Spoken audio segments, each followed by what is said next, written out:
Você quer saber mais sobre o tumor de Ewing ou sarcoma de Ewing? Então fique atento, pois é disso que eu vou falar nesse vídeo.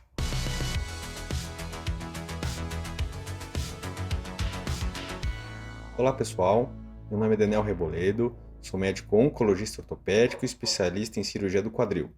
E hoje eu vou falar sobre o sarcoma de Ewing. O sarcoma de Ewing é um tumor raro, um tipo de câncer ósseo raro.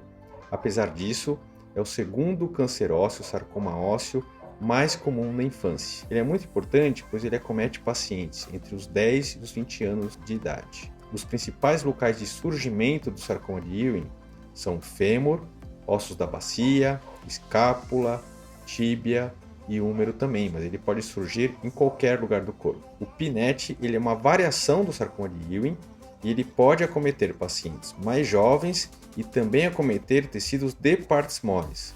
Já o sarcoma de Ewing normalmente surge do tecido ósseo. E qual que é o quadro clínico do sarcoma de Ewing?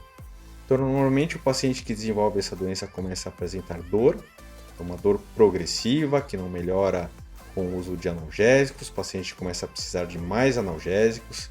Existe uma piora classicamente noturna dessa dor e normalmente ela não tem relação com a atividade física. Além disso, o paciente pode ter febre, então, diferente de outros sarcomas ósseos, ele tem uma febre sem ter um sítio infeccioso que origine essa febre, pode ter emagrecimento, uma queda do seu estado geral, pode ter também um aumento de volume na região onde está localizado o tumor. O sarcoma de Ewing é um tumor maligno, então ele pode ser agressivo localmente e pode formar metástases. A maior parte das metástases do tumor de Ewing, então quando ele se espalha, é para a região do pulmão e também para a medula óssea. Como que é feito o diagnóstico do sarcoma de Ewing? Então, além da história do exame físico, são solicitados alguns exames de imagem. Muitas vezes a radiografia já demonstra uma lesão agressiva localmente, que ela destrói o osso, sem matriz óssea, existe uma reação periosteal também. E normalmente o Ewing é localizado na região diafisária, que é na região do meio do osso e não em suas extremidades. A ressonância magnética também auxilia no diagnóstico, ela vai delimitar melhor o tumor, ver se ele já está fora do osso, se ele invade outras estruturas como músculos, vasos. Então, um exame importante aí no estadiamento dessa lesão. Cintilografia óssea pode ajudar a ver se temos lesões em outros ossos. E a tomografia de tórax é importante para avaliar se existem lesões pulmonares também. O PET-CT é um exame novo, mais moderno, também pode ser solicitado para avaliar quais os sítios do corpo humano que podem ter uma lesão metastática. O diagnóstico é confirmado com uma biópsia, então todo paciente que tenha suspeita de um tumor de Ewing, do sarcoma de Ewing, deve ser submetido a uma biópsia, que é um procedimento no qual é retirado um pequeno fragmento do tumor, enviado para um laboratório de anatomia patológica, onde é feito esse exame em microscópio e algumas reações químicas, que são chamadas de imunohistoquímica. Não existem fatores de risco para o sarcoma de Ewing, mas normalmente ele respeita essa faixa etária, então dos 10 aos 20 anos.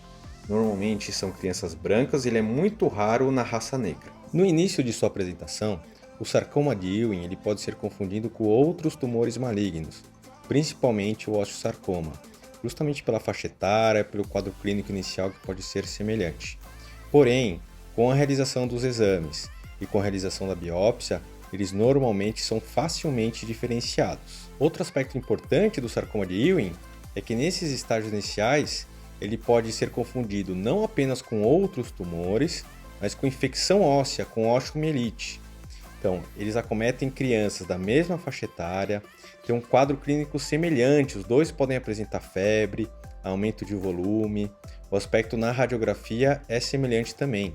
Então, não é incomum que algum médico, algum procedimento tenha sido feito pensando que o quadro se tratasse de uma osteomielite e no fim é um tumor de Ewing.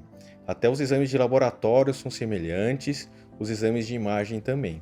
Então é muito importante a correta diferenciação entre o sarcoma de Ewing e a infecção, a osteomielite. Isso normalmente é feito pela avaliação do especialista, que irá ver o quadro clínico, seus exames.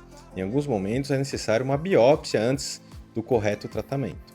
Após confirmação do diagnóstico, deve ser feito o tratamento do sarcoma de Ewing. Então, o tratamento é feito por uma equipe multidisciplinar, normalmente pelo oncologista pediátrico ou oncologista no paciente adulto e o oncologista ortopédico. O protocolo do tratamento do sarcoma de Ewing é um protocolo de tratamento quimioterápico, então vai fazer uma quimioterapia inicial para tentar conter a disseminação dessa doença e diminuir o tamanho do tumor. Para quê? Para fazer a segunda etapa do tratamento, que é o tratamento cirúrgico. Normalmente o paciente é submetido a uma cirurgia, no qual é ressecado o tumor, retirado o tumor com margem de segurança, ou seja, tecidos normais são retirados em conjunto com o osso e com o tumor. A reconstrução do defeito criado pela retirada do tumor vai depender muito do estágio da doença e da localização do tumor, mas podemos utilizar técnicas como endopróteses não convencionais, que são próteses no qual reconstruímos o osso. Podemos utilizar também transplantes ósseos, então osso de banco de tecidos. Em alguns casos podemos utilizar o osso do próprio paciente, que é o chamado autoenxerto. Em alguns casos específicos, não há necessidade de reconstrução, principalmente naqueles casos localizados na bacia ou na região da escápula. Em mais de 90% dos casos, conseguimos realizar uma cirurgia preservadora de membro. Então, conseguimos tratar o tumor oncologicamente de forma adequada e preservar o membro do paciente. Porém, em cerca de 10% dos pacientes, ainda temos a chance de uma cirurgia de amputação. Após a cirurgia, o paciente volta a realizar a quimioterapia para completar o tratamento e diminuir a chance desse tumor se espalhar. É importante lembrar que se o paciente não pode ser operado, em alguns casos como tumores localizados na coluna, na região pélvica, ele pode realizar a radioterapia. O tumor de Ewing ele é sensível a essa modalidade de tratamento. Então, a radioterapia é uma opção para casos que não podem ser operados ou naqueles casos em que não existe uma margem adequada. O prognóstico do paciente com sarcoma de Ewing vai depender do estágio da doença e da sua resposta ao tratamento.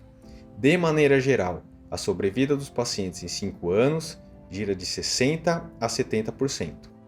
Caso vocês queiram mais informações sobre o sarcoma de Ewing, visitem o meu site. Vou deixar um link aqui embaixo na descrição do vídeo do YouTube. Então terão links para as informações que temos do sarcoma de Ewing dentro do meu site. Bom, estamos chegando ao final de mais um vídeo.